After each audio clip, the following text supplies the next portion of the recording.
Bismillahirrahmanirrahim. Assalamualaikum warahmatullahi wabarakatuh. Selamat pagi ya. Semoga semua dalam keadaan sehat-sehat ya, dalam keadaan baik-baik. Nah, pertemuan kali ini kita akan bahas persamaan trigonometri bentuk ax kuadrat ditambah bx ditambah c sama dengan 0 ya. Jadi ini bentuk persamaan kuadrat kalau kalian masih ingat. Nah, ketika kita berbicara persamaan kuadrat, tentu nanti kita akan mencari akar atau nilai x dengan cara pemfaktoran. Nah, untuk itu materi prasyarat dalam pertemuan kali ini Pak Guru berikan tentang pemfaktoran ya. Ini silakan diingat kembali ya. Dulu di SMP juga pernah nih, kelas 10 juga mungkin pernah diulang juga ya. Jadi materi pemfaktoran itu ada tiga jenis ya kalau Pak Guru bisa bagikan di sini bagaimana memfaktorkan. Yang pertama bentuk 2x kuadrat, ini contoh aja ya.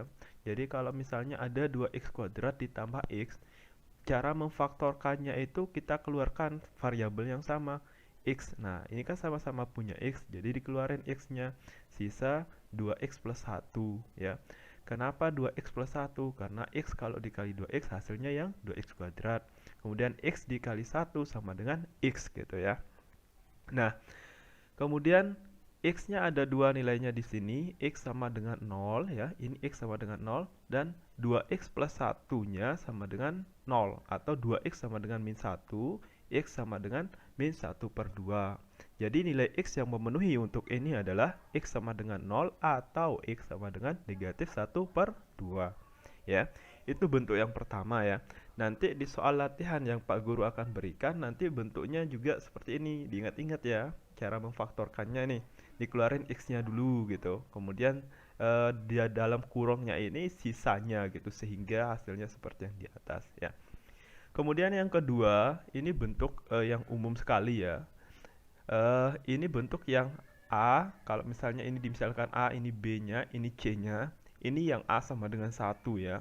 Jadi X kuadrat A sama dengan 1 itu artinya koefisien dari X kuadratnya ini 1. Kalau ini kan koefisien dari X kuadratnya itu 2 gitu ya.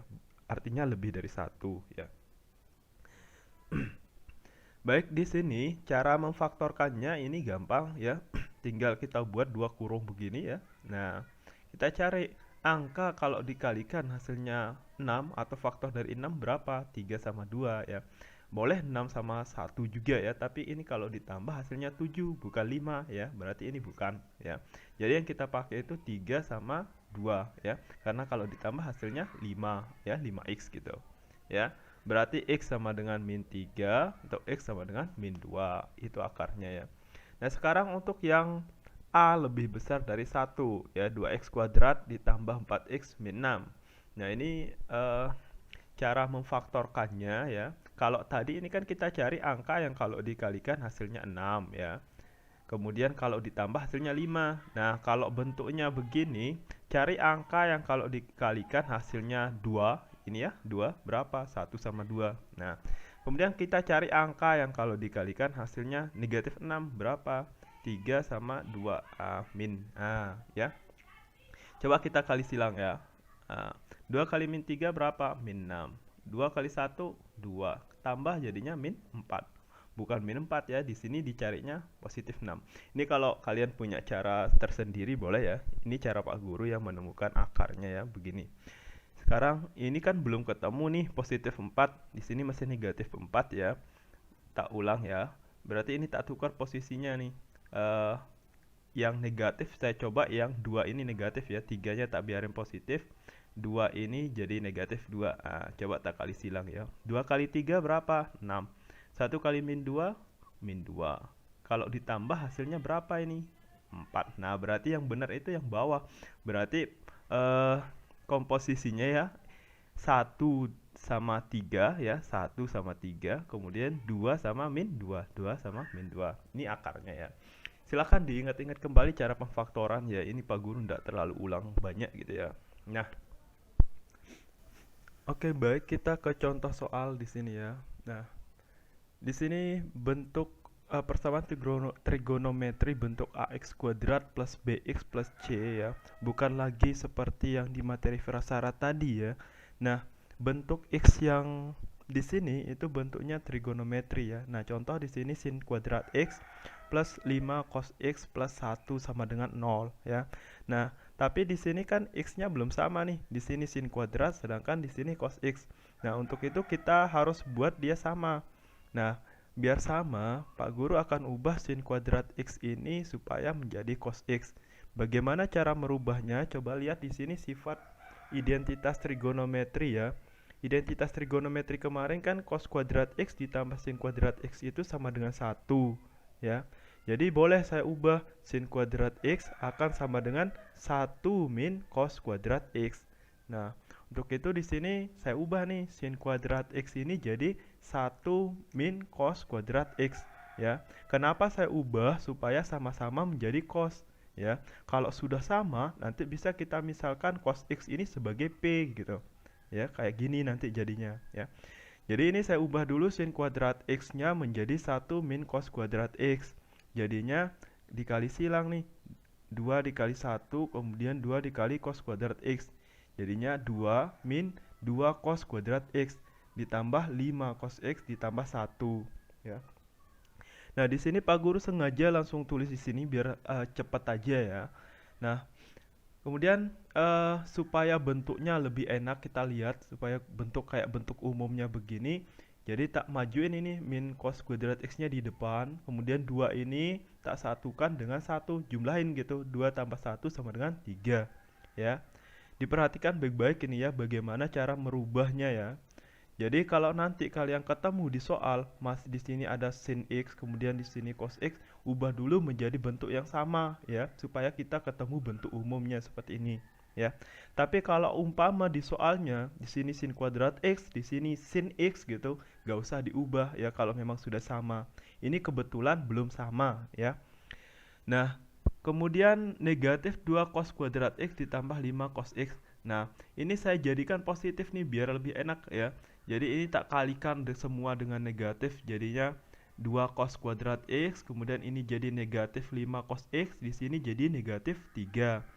Nah, karena sekarang di sini cosnya sudah sama ya, di sini cos kuadrat X, di sini cos X, boleh saya misalkan ini sebagai P ya. Cos X saya misalkan sebagai P sama dengan cos X gitu. Nah, jadinya 2P kuadrat ya, 2P kuadrat min 5P ya, ini P ya, min 5P min 3. Nah, ini kan sudah nggak asing ini bentuk yang ini buat kalian. Nah, ini adalah bentuk persamaan kuadrat. Kalau sudah begini berarti cara pengerjaannya dengan pemfaktoran ya, pakai cara yang tadi berarti nih. Ini bentuk yang ketiga nih, yang A lebih besar dari 1 ya. Cara memfaktorkannya ya seperti ini ya. Nah, di sini Pak Guru sudah faktorkan nih. 2P kuadrat min 5P min 3 itu pemfaktorannya 2P plus 1 P min 3. Ini cari sendiri ya. Ini saya langsung tulis jawabannya aja. Kemudian di sini berarti 2P tambah 1-nya sama dengan 0 atau 2P sama dengan min 1. Kemudian P min 3 sama dengan 0 atau P sama dengan 3 ya. Ini kalau bingung tak tulis di sini lagi deh. Berarti ini 2P plus 1 sama dengan 0 gitu. Berarti 2P sama dengan min 1. Nah, itu dapatnya ya dari sini ya. Kemudian yang ini kan P min 3 sama dengan 0, berarti P-nya sama dengan 3. Makanya dapat seperti ini ya, kalau misalnya ada yang bingung. Ya, berarti kita punya di sini nilai P-nya ada 2. Ada yang nilainya negatif 1/2 dan nilainya 3. Nah, cos X, tadi kan P-nya itu adalah cos X ya, berarti cos X sama dengan negatif 1/2 atau cos X sama dengan 3 ya. Ini kan P ini tadi cos X gitu. Nah, kalau kalian yang sudah paham, boleh sebenarnya kalian tidak misalkan dalam bentuk P nggak apa-apa ya. Langsung faktorin aja ini kalau umpama kalian paham. Tapi kalau masih belum paham nggak apa-apa. Kalian misalkan aja dengan P. Ini nggak melulu P loh ya. Boleh kalian misalkan K, N atau apalah huruf gitu atau variabel gitu ya.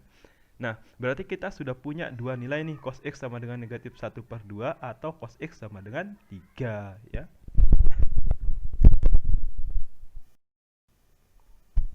Baik, tadi kita sudah menemukan kalau cos X sama dengan negatif 1/2, kemudian cos X juga sama dengan 3 ya. Jadi ada dua nilai cosnya di sini ya.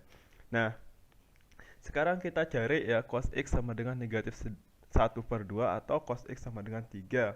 Nah ini sebenarnya dua-duanya nanti ini kita cari dengan cara yang kemarin nih. Kita ingat lagi cara yang kemarin. Kita akan mencari nilai X yang memenuhi gitu ya. Nah di sini kan cos X sama dengan 3. Ini nggak ada yang memenuhi ini ya. Ini tidak ada yang memenuhi nih. Tidak ada yang memenuhi atau tidak ada solusinya. Karena nilai cos X, nilai cos atau sin itu dari min 1 sampai dengan 1.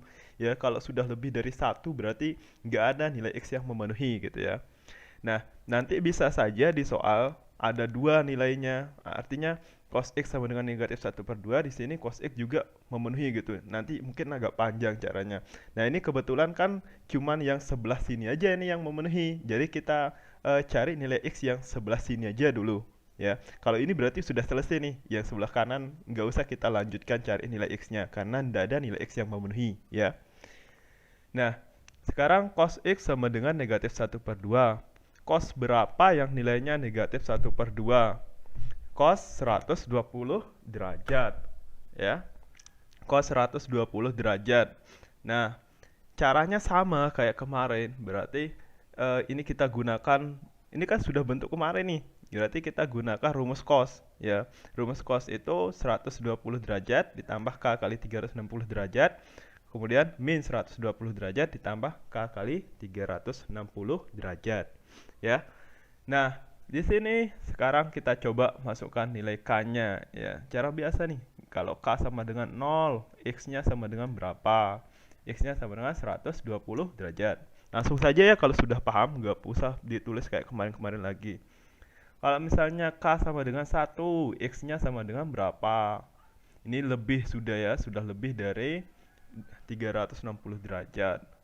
Nggak dihitung juga nggak apa-apa, dihitung juga boleh. Jadinya ini 480 derajat.